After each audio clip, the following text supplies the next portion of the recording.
Welcome to the place where we uncover the real stories behind the world's biggest brands and the people who built them from nothing.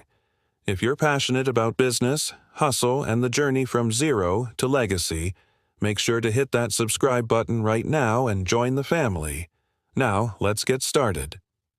What if I told you that a boy who once toiled 17 hours a day in muddy fields just to earn a single meal went on to build one of the world's biggest car empires?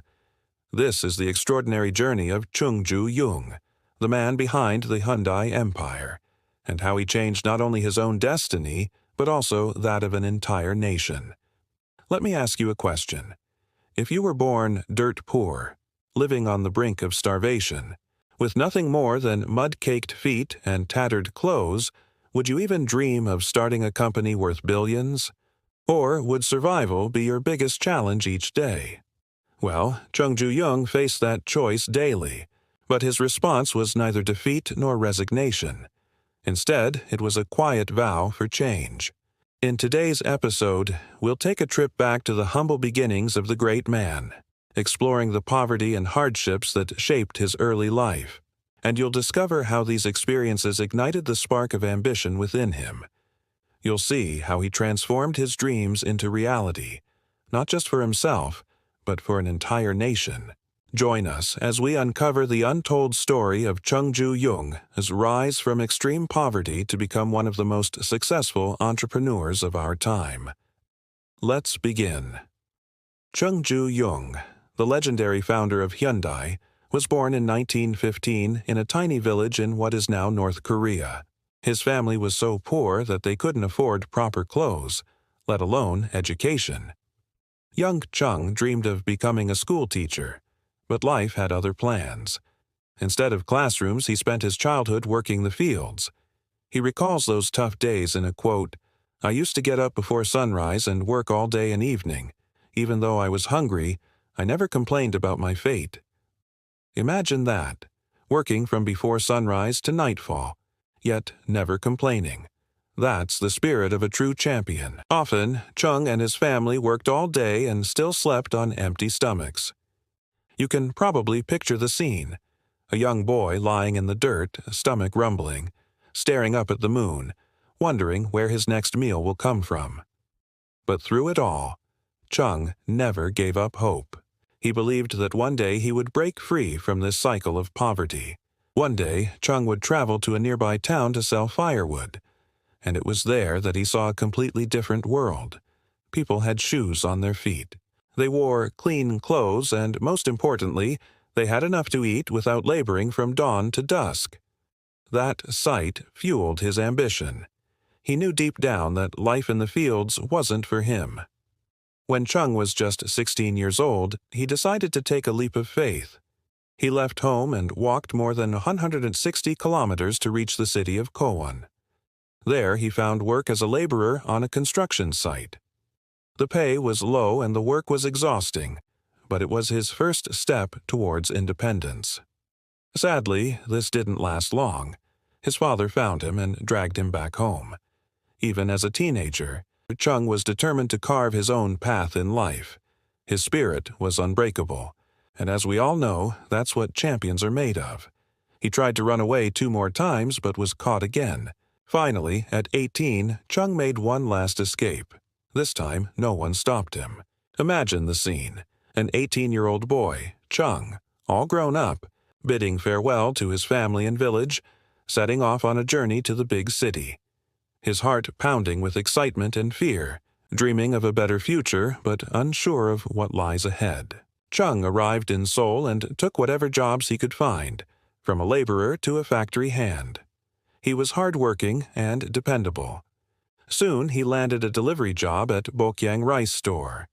He impressed everyone with his efficiency and commitment. In just 6 months, he became the store's manager. In 1946, the owner handed the entire business to Chung due to illness. Over the next few years, Chung built strong relationships and expanded the shop. Things were looking up for him. Then war intervened, forcing Chung to close his rice shop and start over again. Chung borrowed money and started a car repair garage. But a month later, disaster struck again. The garage burned down. Imagine the scene: the charred remains of his business, the smell of smoke in the air, and the weight of debt pressing down on him. Now think about how most people would react: fear, discouragement, maybe even despair. Despite all the odds stacked against him, Chung remained resolute. He borrowed more money and started over with better systems, faster service, and a stronger mindset. His repair business flourished, and by 1943, he had over 80 employees. As the Korean War erupted, Chung and his family fled to Busan. But even during the chaos, Chung kept building. He supplied tents, warehouses, and army bases for the U.S. forces. This was his way of making a difference even in the darkest of times. By the 1960s, Hyundai had become South Korea's top construction company. But Chung wasn't done yet. He had built roads across the country. Now he wanted to build cars to drive on them. He launched Hyundai Motor Company. A year later, Hyundai partnered with Ford to assemble Cortina cars. This partnership seemed promising, but it soon fell apart. Ford pulled out, not because they couldn't work with Chung, but because they didn't want Hyundai building its own vehicles. Chung was unfazed. He approached GM, then Volkswagen. They all said no. Finally, Mitsubishi agreed to help. With Mitsubishi's tech support, Hyundai launched South Korea's first mass-produced car in 1976, the Hyundai Pony. The Pony was cheap and functional, quickly capturing over 60% of the Korean market. But there was a problem. The Korean car market was tiny. Overseas, the Pony flopped. It had poor quality, faded paint, and mechanical issues. Hyundai lost money for 7 straight years. Now imagine being at the helm of a company losing money for 7 straight years. The pressure must have been overwhelming. Investors probably losing faith, employees wondering about their future. Most would have given up. But Chung doubled down. He invested in a brand new factory capable of producing 300,000 cars a year. Everyone thought he was crazy. But Chung had a vision. He saw the rising Korean economy. He knew demand for cars would skyrocket, and he was ready to lead the charge. In 1982, they launched the Pony 2, improved and export-ready.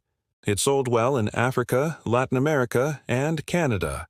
But the real test was the U.S. market, the world's biggest and most competitive. Hyundai entered with a bold strategy.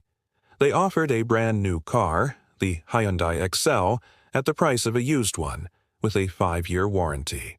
The result, they sold 170,000 cars in the first year, then 260,000 the next. By 1987, Hyundai was America's top-selling imported car brand. At 72, Chung retired, leaving Hyundai in the hands of his sons and brothers. But his legacy was set. Today, Hyundai is the third-largest car maker in the world with over 40 million cars sold in 2022 alone. But it's more than just cars. Hyundai Group has 42 companies from shipbuilding and elevators to IT and heavy industry. Thanks to one poor village boy, South Korea transformed from a war-torn country to a global economic powerhouse. Chung Ju-Yung didn't just build a company. He built a nation's future. Now, tell us, what's the craziest challenge you've overcome in your life? Share your story in the comments. We might feature it in an upcoming episode. Also, don't forget to hit the subscribe button and ring the notification bell so you never miss an episode of this series. And if you're looking for more stories like this one, check out this playlist right here. Thanks for watching.